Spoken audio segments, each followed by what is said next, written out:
Good morning guys, स्वागत है आपका हमारे यूट्यूब चैनल ग्लांस एकेडमी पर। आज की इस वीडियो में हम डिस्कशन करेंगे लूसेंट सीरीज के अंतर्गत जो मॉडर्न हिस्ट्री की सीरीज चलाई जा रही है उसके 41 नंबर चैप्टर बंगाल पर अंग्रेज़ों का आधिपत्य और नेक्स्ट चैप्टर रहेगा मैसूर पर भी अंग्रेज़ों का आधिपत्य।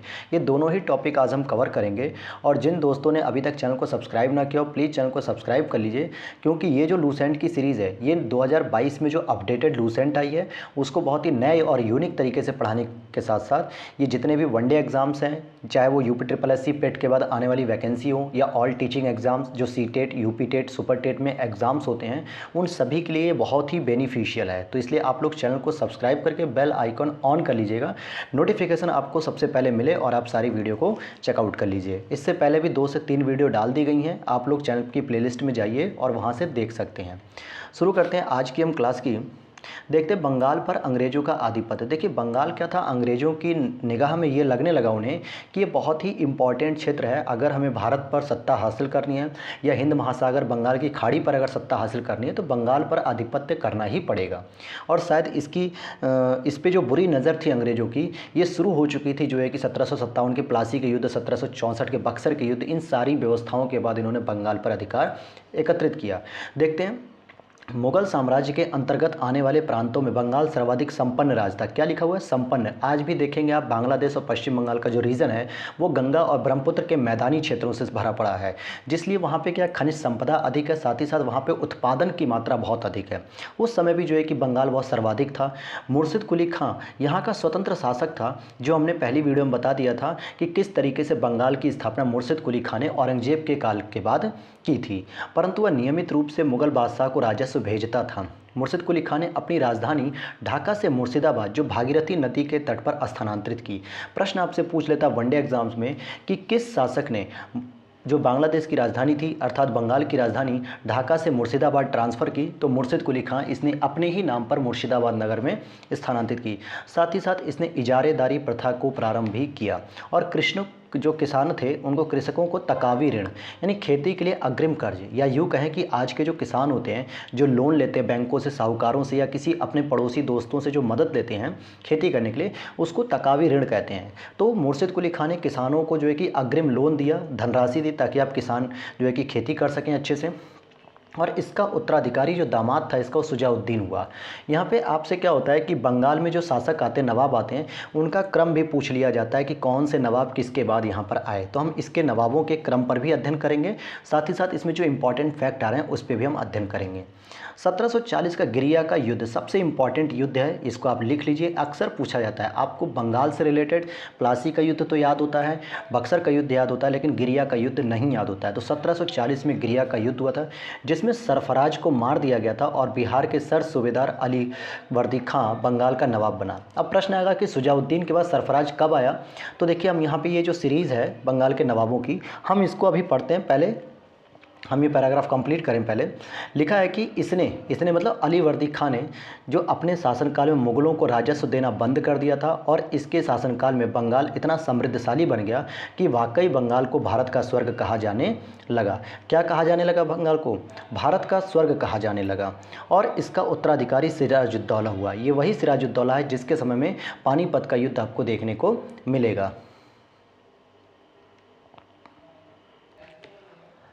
तो आप यहाँ पे देखेंगे कि सिराजुद्दौला जो किसका उत्तराधिकारी था? अलीवर्दी खां का। और इसी के समय में जो है कि प्लासी का युद्ध सबसे महत्वपूर्ण जो कब होता है? 1757 में। तो आपको 3 युद्ध याद रखने हैं। एक गिरिया का युद्ध 1740 में, 1757 प्लासी का युद्ध, 1764 बक्सर का युद्ध। इसके मैचिंग करने के लिए भी आ जाते हैं कि कौन सा युद्ध किस समय लड़ा गया।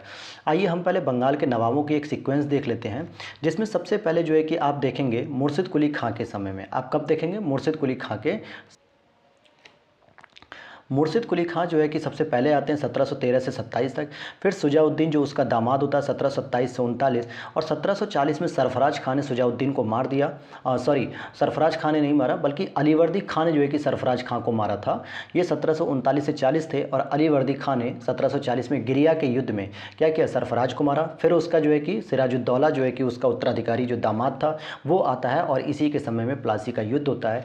इसके बाद आपको यहाँ कन्फ्यूज़न होता है कि मीर जाफ़र, मीर कासिम, मीर जाफ़र। तो याद रख लीजिए, पहले मीर जाफ़र आएगा प्लासी के युद्ध में, फिर मीर कासिम आता है और फिर मीर जाफ़र आ जाता है, जो है कि इन तीनों को इस सीक्वेंस में याद रखिएगा। पहले मीर जाफ़र आएगा, फिर मीर कासिम आएगा, फिर मीर जाफ़र आएगा, फिर निज़ाम-उद-दौला आता है या नज़्म-उद-दौला आते हैं। तो लगभग 9 तक आपको याद रखने ही रखने होते हैं। तो क्या क्रम है? मुर्शिद कुली खां, शुजाउद्दीन, सरफराज खां, अली वर्दी खां, सिराजुद्दौला, मीर जाफ़र, मीर कासिम, फिर मीर जाफ़र और फिर नज़्म-उद-दौला। ये 9 शासकों को आपको याद रखना है बंगाल के नवाबों को क्रम से। अगला पॉइंट देखते हैं। 20 जून 1756 को काल कोठरी की एक त्रासदी हुई थी जिसको ब्लैक होल ट्रेजेडी के नाम से जाना जाता है। और इस घटना के जो रचयिता थे वो कौन थे? इस घटना के रचयिता जेड हॉलवेल के नाम से एक व्यक्ति था जो अंग्रेज का अधिकारी था या पत्रकार कह सकते हैं। उसने लिखा कि नवाब सिराजुद्दौला ने 20 जून की रात में 146 व्यक्ति जो थे अंग्रेज़ों को एक छोटी सी कोठरी में बंद किया और अगले दिन केवल 23 व्यक्ति जिंदा बचे। ये ब्लैक होल की घटना जानी जाती है जो कब हुई, जो है कि आपको याद रखना है। कब हुई थी ये घटना? जल्दी से बताइए कमेंट बॉक्स में। अभी हमने पढ़ा। तो ये घटना हुई है आपकी 1756 में, 1756 में, 20 जून 1756 में हुई है। याद रखना इतना। और अगले ही वर्ष इसी जून के महीने में प्लासी का युद्ध होता है 23 जून 1757 को। और इस तरफ जो है कि प्लासी के युद्ध में अंग्रेज़ों के जो सेनापति होते हैं वो रॉबर्ट क्लाइव होते हैं और बंगाल के नवाब सिराजुद्दौला। आपसे एक प्रश्न पूछता है कि प्लासी का युद्ध कब हुआ? आपको डेट पता होगी। किन दो शासकों के बीच में हुआ, यानी उनका नेतृत्व करता कौन था? अंग्रेज़ों की तरफ से रॉबर्ट क्लाइव थे और बंगाल की तरफ से सिराजुद्दौला थे। जिसमें नवाब अपने सेनापति मीर जाफ़र की धोखाधड़ी करने के कारण ही पराजित हुआ और अंग्रेज़ों ने मीर जाफ़र को बंगाल का नवाब बनाया। यानी कठपुतली नवाब इन्होंने बनाना शुरू कर दिया और यहीं से इन्होंने पहली लूट शुरू की, यानी बंगाल को लूटना शुरू किया। ध्यान रखना है कि प्लासी की लड़ाई में मोहनलाल और मीर मदान के नेतृत्व में एक छोटी सेना नवाब के वफादार थी और मीर मदान लड़ते हुए मारा गया और प्लासी भागीरथी नदी के किनारे स्थित है। तो आपसे पूछता है कि ठीक है, मीर जाफ़र तो धोखाधड़ी किया था इन्होंने जो है कि, लेकिन सिराजुद्दौला का समर्थन किस सेना ने किया? तो मोहनलाल और मीर मदान ने किया था। आगे देखते हैं। क्लाइव के हाथों की कठपुतली नवाब मीर जाफ़र को अंग्रेज़ों ने 1760 में हटाकर उसके दामाद मीर कासिम को बंगाल का नवाब बनाया और मीर कासिम ने अपनी राजधानी को मुर्शिदाबाद से मुंगेर यानी मुगदलपुर स्थानांतरित किया और ढाका से मुर्शिदाबाद कौन आया था? मुर्शिद कुली खां। तो इस तरीके से बंगाल की राजधानी का अगर आप क्रम देखेंगे तो पहले ढाका थी, फिर मुर्शिदाबाद हुई और फिर मुंगेर हो गई।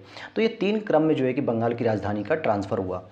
बक्सर का युद्ध 1764 में लड़ा जाता है अंग्रेज़ों और मीर कासिम, अवध के नवाब शुजाउद्दौला और मुगल सम्राट शाह आलम द्वितीय के बीच। यानी एक तरफ तो होते हैं अंग्रेज और दूसरी तरफ जो होते हैं अपदस्थ यानी भागा हुआ जो है कि नवाब मीर कासिम, अवध के नवाब शुजाउद्दौला और मुगल सम्राट शाह आलम द्वितीय। इन 3 लोगों को एकजुट होकर ये तीनों अंग्रेज़ों के विरुद्ध लड़ते हैं और फिर भी इनकी सेना पराजित हो जाती है और यहाँ इस युद्ध में अंग्रेज विजयी हो जाते हैं। और इस युद्ध में जो अंग्रेज़ों का सेनापति था वो हेक्टर मुनरो था, जबकि प्लासी के युद्ध में कौन था? हमने अभी पढ़ा, रॉबर्ट क्लाइव थे।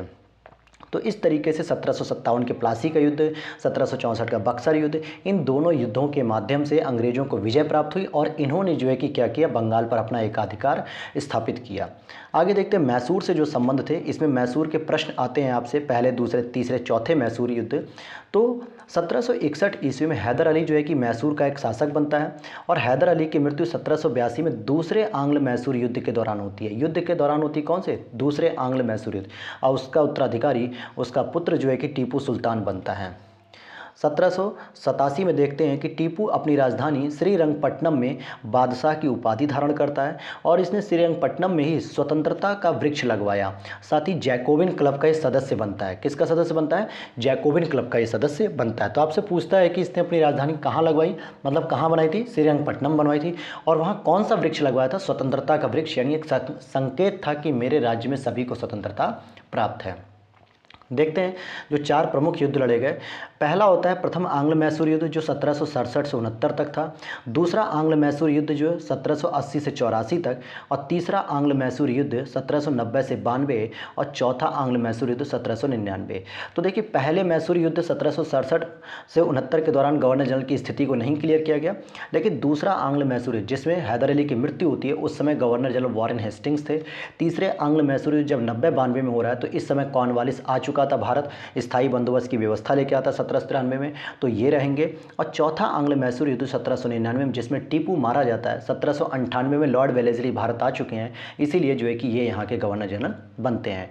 अगर आप देखेंगे ये जो तीसरा मैसूर युद्ध था, आंग्ल मैसूर युद्ध, जिसमें टीपू की सेना थी, तो इसमें मराठा, हैदराबाद के निज़ाम और अंग्रेज़ों की संयुक्त सेना ने मैसूर के खिलाफ लड़ाई लड़ी थी। क्योंकि कहीं ना कहीं अंग्रेज़ों ने अपनी शक्ति को मजबूत करने के लिए और मैसूर की शक्ति को कमज़ोर करने के लिए मराठा और हैदराबाद के निज़ाम को अपने साथ मिला लिया था और इन तीनों ने मिलकर मैसूर के खिलाफ लड़ाई लड़ी। अगला दे रहा है कि टीपू की मृत्यु श्रीरंगपट्टनम के आखिरी युद्ध यानी चतुर्थ आंग्ल मैसूर युद्ध के दौरान 1799 में हो गई थी और इस समय लॉर्ड वेलेस्ली इस समय यहाँ का गवर्नर जनरल था। और टीपू सुल्तान को शेर ए मैसूर कहा जाता है। टीपू सुल्तान के राजसी झंडे पर शेर की तस्वीर थी, यानी आपसे पूछ लेता है कि जो मैसूर का जो राजसी झंडा था उस पर शेर या चीता या बैल या गाय किसका चित्र था, तो किस पशु का होता है, शेर का होता है। अगला हम देखते हैं, यहीं पे एक नोट दे दिया है कि 1760 में वांडीवास का युद्ध हुआ और जिसमें अंग्रेजों ने सर एयरकूट के नेतृत्व में काउंट डी लाली के नेतृत्व वाली फ्रांसीसी सेना को पराजित किया था। ये हम लोगों ने जो है कि पढ़ लिया था। कब पढ़ा था? इससे पहली वीडियो में। अगर आप इसको देखना चाहते हो तो यहाँ पर हम देखते हैं कि संधियाँ भी पूछता है। जो पहला आंग्ल मैसूर युद्ध हुआ उसकी जो समाप्ति हुई वो मद्रास की संधि 1769 के द्वारा हुई। दूसरा आंग्ल मैसूर युद्ध हुआ उसकी समाप्ति मंगलौर की संधि 1784 में हुई। और तीसरा आंग्ल मैसूर युद्ध जो है कि श्रीरंगपट्टनम की संधि 1792 के माध्यम से इसकी समाप्ति होती है। तो ये तो थी आपके दोस्तों ये वीडियो, और अगर वीडियो अच्छी लगी हो तो लाइक कीजिएगा, प्लीज़ चैनल को सब्सक्राइब कीजिएगा और वीडियो को शेयर कीजिएगा। मिलते हैं नेक्स्ट वीडियो में, तब तक के लिए नमस्कार।